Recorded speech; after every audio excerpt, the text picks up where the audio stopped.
Wee! Ang sarap maligo. Ayos! Napakalamig pala ng tubig dito sa may ilalim. Tama-tama to sa mainit na panahon. Woohoo! Ngayon lang kasi ko ulit nakabalik dito sa Melody Island. Parang nakaka-boring naman dito. Naliligo ko dito mag-isa. Nasaan kaya yung mga ibang mga lodi? Nakakapagtaka naman. Walang kalodi-lodi ngayon dito. Napakatahimik ng playground namin. Hindi ako sanay na tahimik. Teka lang, wala nga dito kahit isa Nasaan kaya yung mga lodi ko na yun?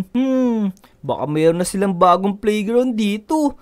Tapos, abandoned na pala tong playground namin na to. Pero malabo kasi ito yung pinakamagandang playground alam ko na. Baka nandito sila ngayon sa may beach resort. Oo, tama. Baka dito sila naliligo sa may dagat. Parang wala rin sila dito. Naku, baka kaya umalis na sila dito sa Melody Island. Iniwan na nila ako. Ayoko na nga maligo. Baka malunod ako dito. Walang makakakita sa akin. Tara. Umuwi na lang tayo. Doon na lang tayo maglaro sa may bahay ko. Let's go. Nandito na ako sa may harap ng bahay ko. Here nga pala ako ipapakita sa inyo. Ito, may binili kong scarecrow. Nakakatakot to para sa mga ibon. Inuubos kasi ng mga ibon na yun yung mga alaga ko ditong wito. Wala na ako naaani. Baka tatanim ko lang ng mga to. Pero ang cute pala nitong si Mr. Scarecrow. Nakanganga pa siya. Pero huwag kayong matatakot mga lodi pag dumalaw kayo dito sa bahay ko Panakot lang to sa mga ibon. Nagugutom na ako. Meron pa ako natirang hopya dito kahapon Ayun, meron pa nga pala ako dito ng 2 hopya. Nakauwi na pala yung tatay ko. Nandito na yung axe niya tsaka yung fishing rod. Ayos, makakapag-fishing na naman ako sa may kabilang island. Tara, samahan niyo ako mga lodi. Mag-fishing tayo today. Ayun, nice. Gusto niyo palang sumama sa akin Tara, sakay tayo dito sa may bangka. Meron kaming bagong bangka dito Pero bago ko isakay dito sa bangka mga lodi, huwag niyong kalimutan i-like tong video. Tapos mag-subscribe na rin kayo. Kung hindi pa kayo nakasubscribe para isasakay ko kayo sa bago naming bangka. Ayun, let's go! Buti na lang nag-subscribe na kayo. Kung hindi niyo ako sinubscribe, hindi ko kayo isasakay. Joke lang yun sasakay ko pa rin kayo. Uy, parang ito na yata yung third island Malapit-lapit na pala ako. Ayos! Ayun ang daming mga puno dito tapos walang mga bahay. Siguradong tahimik dito. Yan, nice. Nandito na rin tayo. Saan kaya ako pwedeng pumwesto ngayon dito? Uy, napakadaming bunga ng puno ng mangga dito. Teka, nagkakalaglag na yung mga mangga dito. Ayos. Meron na rin pala ako ditong merienda. Mahilig ba kayo sa mangga mga lodi? Ayan ang daming bunga ng mangga na to. Tama to, pwede ako mag-uwi. Naku, meron palang may scarecrow dito. Mukhang may panakot din yata dito yung mga may-ari ng mangga. Pero okay lang yan. Kasi dinadampot lang naman natin yung mga nahulog Hindi naman tayo pumipitas. Ayos. Ang dami ko ng mangga. Yum. Ang tamis ng mangga na to. Teka, kuha pa tayo ng marami para marami tayong stock. Yan, pwede na to. Meron na akong 7 mangoes. Tara, manghuli naman tayo ng isda ngayon. Sana may kumagat agad dito sa may pain natin. Ayun na, may isda na. Woohoo! Naku, hindi ko nahuli yung isda. Let's go, baby fish. Kagatin mo na yung pain ko para makaramay ko ng huli. Oh no, this is not good. Mukhang wala tayong iuuwing isda ngayon. Naku, may kumagat kaso hindi ko na naman nahuli. Naku, napakamalas ko talaga dito ngayong araw Naku mga lodi, babalik na lang ako. Wala naman ako nahuli ngayong araw. Napakamalas ko ngayong araw, wala man ako kumagat sa pain ko. Balik na lang nga tayo dito sa Melody Island. Grabe, napakatamis talaga nitong mangga na to. Favorite ko to. Babalik ulit ako doon sa may third island para manguha ulit ng mangga. Teka. Ang tinitingnan ni Kat dun. Parang may sinisilip siya dun. Alam ko na. Gulatin natin si Kat. 1, 2, 3. Bulaga! Uy, Vic! Nakakagulat ka naman. Teka. Ano ba tinitingnan mo kasi dun? Ang layo-layo naman ang tingin mo, Kat. May nakita kasi akong ibon na dumaan dyan kanina. Napakaganda ng kulay. Ibon? Parang wala namang ibon ako nakita, Meron. Napakaganda ng ibon na yun. Teka, nasaan naman kaya yun? Hanapin natin. Saan kaya nagpunta yun, Kat? Tara, tara. Dito pumuntay sa may bandang po mga puno. Ika, baka maiputan tayo sa mukha ng ibon na yun. Nako, oo nga. Magdala na lang tayo ng payong. Payong? Wala naman akong payong Pero Kat, wait lang, may bibigay pala ako sa'yo. Harap ka dito. Uy. Uy, ano yun? Ito. Kukwento nga pala ako sa'yo. Ang dami ko nakuha mangga dun, Uy, wow. Ang sasarap nitong mga tubig Masarap talaga yan. Tikman mo, sobrang tamis. Sarap nga nitong mga to Ang tamis-tamisan mo naman to nakuha, Vic. Nadampot ko lang yan dun sa Third Island. Yum. Baka ninakaw mo to sa may puno ng may puno, Hindi Kat. Mga naluglag lang yan dun tapos dinampot ko lang. Napulot mo lang pala O sige, pwede na yan. Tara, maglaro tayo. Wala akong kalaro kanina Alam mo ba nag-swimming ako doon sa may swimming pool. Napakalamig pala ng tubig. Saang swimming pool? Dito tingnan mo. Meron kaya ditong swimming pool na bago. Uy, di mo ako inaya. Wala nga kayo Kanina pa nga ako naghahanap ng pwede makalaro dito. Ito, bilis. Akit tayo dito. Uy, natatakot ako sa matataas, Vic. Sobrang taas naman yan. Kung natatakot ka, dito ka na lang sa mas mababa. Ako na lang dito sa may taas. Bilis, akit tayo. Sige. Nakakatakot naman dito. Sobrang taas ko na, Vic. Hindi yan. Tubig na may babagsakan Tingnan mo. Galing mo naman. Hindi ka natakot doon. 1, 2, 3. O, diba? Sabi ko sa iyo Ang sarap dito maligo Oo nga. Ang galing mo talaga, Vic. Sino kayang may gawa ng pool na to? Siguro si Kapitan. Baka pinagawa ni Kapitan to para sa atin.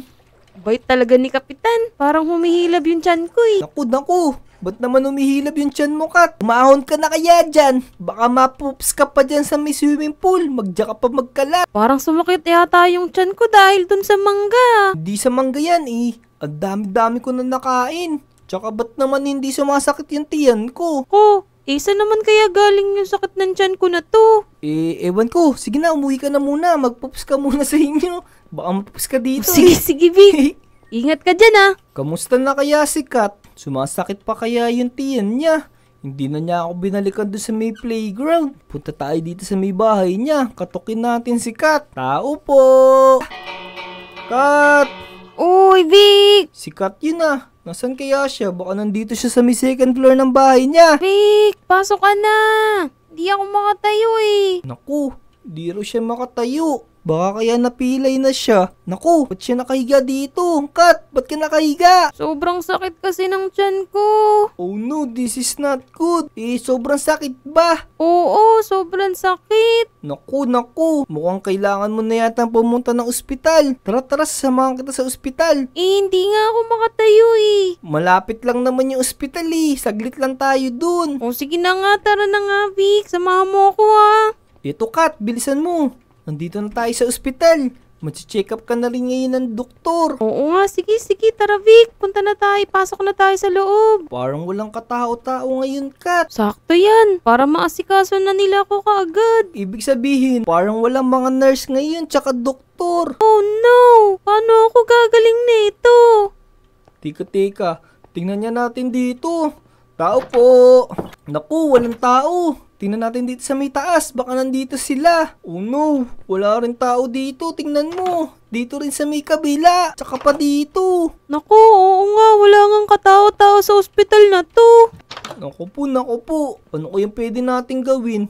Pero dito ka na lang muna para safe. Hahanap lang ako ng pwede kong hinga ng tulong. Dito na lang muna ako kasi hindi ko na kayang maglakad ng malayo. Oh no, mga lodi, this is not good.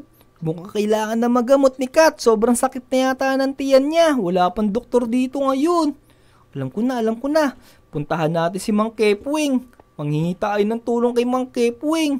Tanong natin kung ano yung mabisang pampagaling sa sakit ng tiyan. Let's go. Kailangan natin abutan si Mang Kepwing. Baka umalis na yun dito sa may kuweba niyang maliit. Lagi pa naman yung may lakad. Mang Kepwing! Ay! Sino ba yun? Bakit ka sigaw ng sigaw? Nandito lang si Mang Kepwing. Para ka nawawala Mang Kepwing, Kinakabahan po kasi ko. Meron po akong kailangan hingin sa inyo na tulong. Nako, ayan ka na naman, Vic. Mukhang may problema ka na naman yata. Kaya ka napapasugod kay Mang Kepwing. Ano ba yun? Mang Kepwing, sikat po kasi. Sumasakit po yung tiyan niya. Ang hinala ko, dahil po dito sa manggan na pulot ko. Kaya po sumakit yung tiyan niya. Teka, ano bang mangga yan dala-dala mo na yan? Tsaka saan mo ba nakuha yan? Pwedeng patingin niya ako ng mangga na yan. Ito po Mang Kepwing, tingnan nyo nga po kung anong mangga po ito nakuha ko. Yung mangga pala nakuha mo na to. Meron siyang dasal. May sumpato mangga nakuha mo. Hala, lagot ka. Napakain mo sikat na may sumpang mangga. Pero don't worry, matutulungan kita. Buti na lang, meron ako nagawa dito ng mga gamot. Ako po Mang Kepwing. Napulot ko lang naman po ito doon na may ilalim ng puno ng mangga. Kala ko safe siyang kainin. Hindi bali na. Sige. Nakikita mo ba itong mga gamot dito sa may gilid? Eto, sa may gilid. Punin mo dito yung gamot sa pinakababa. Ayun yung makakapagpagaling kay Kat. Pero ituturo ko muna sa iyo kung paano gamitin yan ha. Ito po Mang Kepwing. Nakuha ko na po itong potion of cure. Ano naman po yung kailangan kong gawin para matulungan ko yung kaibigan ko? Sa tingin ko, siguro, kailangan pumunta sa loob ng katawan ni Kat para linisin mo yung manggang kinain niya. Pero, meron ka lang 30 minutes ha, para maging maliit na tao. Pag ininom mo nga pala yung potion of cure na yan, magiging maliit ka. Tapos, pumasok ka sa bunganga niya para malinis mo yung tiyan niya. Tingnan mo kung ano yung mga tumubo dun. Sige. Bago mo siya inumin niya pala, puntahan mo muna si Kat. Sabihin mo sa kanya na iinumin mo yan. Sige po Mang Kepwing.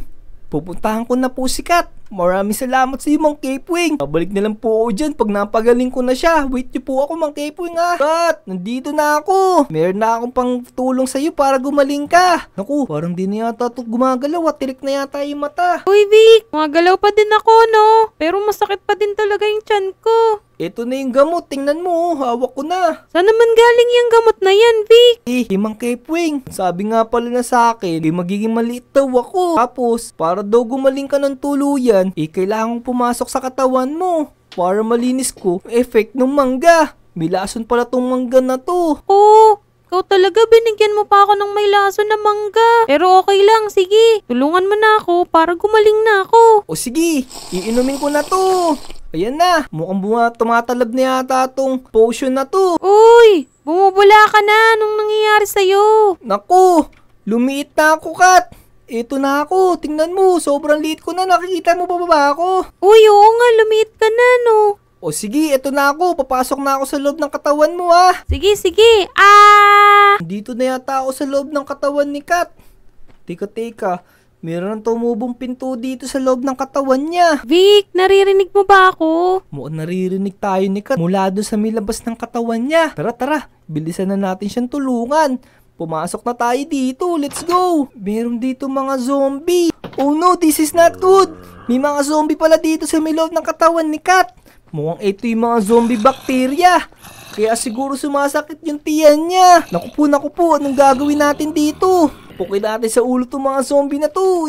Naku po, parang hindi natin ito tinatabla na. Oh no, this is not good.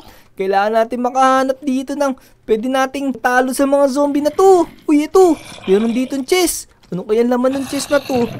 Uy, may sword dito. Ayos.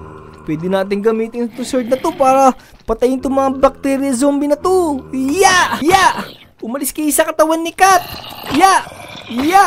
Kaya pala sumasakit yung tiyan ni Kat kasi nandito kayo. Yun. Patayin na yung isang bacteria. Pukpuk ulo. Boom. Yun. Patayin na natin itong mga zombie na to. Pero teka, parang ito yata yung mga buto ni Kat ah. Parang ito yata yung ribs niya. Naku, may mga tumubo na dito. Oh no, this is not good. Alam ko na. May nakita nga pala ako dito na pickaxe. Pwede natin itong gamitin para alisin natin itong mga tumubo sa buto ni Kat. Sigurado masakit to. Matatanggal ko na rin itong mga tumubo sa'yo. Teka, kasalanan to ng mga bakterya, Yan, malapit na Kat. Konti na lang to. Sige, sobrang sakit na talaga. Ayos. Mukhang natanggal ko na yung mga nakabara dito sa may buto mo. Ang dami mong nakaharang dito. Tika, tingnan niya natin kung ano pa yung meron dito sa may chest na to. Meron dito yung shovel. Para saan kaya itong shovel na to? Tsaka ang daming bread dito. Alam ko na. Puro meron tayong ditong kailangan hukayin na daan para makapunta tayo doon sa tiyan ni Kat. Uy, parang meron ditong dirt. Alam ko na. Mukhang ito yata yung kailangan natin hukayin. Let's go, let's go. May isa pa dito. Meron na ditong tubig. Mukhang ito na yata yung tiyan ni Kat kasi meron ng tubig dito. Tara, tumalon tayo. Yeah! Ang daming kulay green dito. Tapos meron pa ditong color yellow. Mukhang ito na yata yung acid sa tiyan ni Kat. Kat, sumasakit pa ba yung tiyan mo? Oo, Vic. Sobrang sakit pa din. Pati yung puso ko sumasakit din. Oh no! Kailangan na natin bilisan. Tara. Buti na lang meron talunan dito. Iya! Daan-daan tayo. Hindi tayo pwedeng mahulog dito. Iya! Oh no, Kat! Siguro mahilig ka sa soft drinks. Oo, mahilig akong uminom ng soft drinks. Naku po. Tigilan mo na kakainom niyan. Kasi napakadami ng acid dito sa tiyan mo. Tingnan mo, kulay green na yung tiyan mo. Naku, oo nga. Baka yun ang dahilan kung bakit sumasakit yung tiyan ko. Naku, ang dami pala dito mga bato-bato. Kaya pala napipigil yung pagdaan ng tubig sa katawan mo, Kat. Huwag ka nang iinom ng soft drinks. Oo nga, hindi na talaga ako iinom ng soft drinks sa susunod. Sige, ito, malapit na ako dito. Uy, meron dito mga Red Bull. Para saan kaya to? Kunin natin to, baka kailanganin natin to. Uy, ayan na.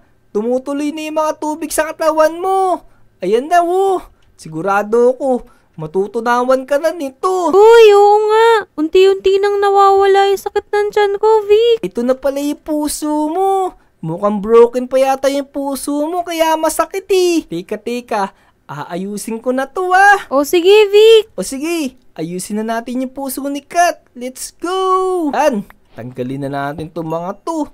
Palitan natin siya ng kulay pula ulit. Parang inooperahan natin tong puso ni Kat Tingnan natin. Tapos, lagyan natin siya dito ng mga pula para mabuo na ulit yung puso ni Kat.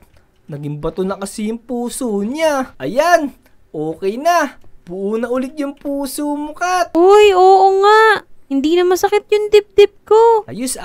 Ayun. Buti na lang umabot ako, nakalabas na ako, Kat. Oo nga, sobrang liit mo pala talaga, no? Kaya ka pala nagkasya sa katawan ko. Oo nga, pero teka, hintayin natin. Tingnan mo, lalaki na ulit ako. Eto na, Kat. Mukhang bumalik na ako sa dati kong anyo. Uy, oo nga, malaki ka na, Vic. Oo nga, makapaglaro na rin tayo. Pero tara, Kat. Lumabas na tayo dito sa ospital. Baka may makakita pa sa atin dito. Oo nga, tara. Isarado natin tong mga pinto. Tara, let's go. So yun mga Lodi. Maraming salamat nga pala sa pagsama sa adventure namin na to. Sinamahan nyo ako para gamutin si Ate Kat. So kung nagustuhan nyo itong video na to, make sure na-like nyo itong video. Tapos mag-subscribe na rin kayo kung hindi pa kayo nakasubscribe Subscribe na. So yun lang. Maraming salamat. Maraming salamat, guys. Let's go. Go.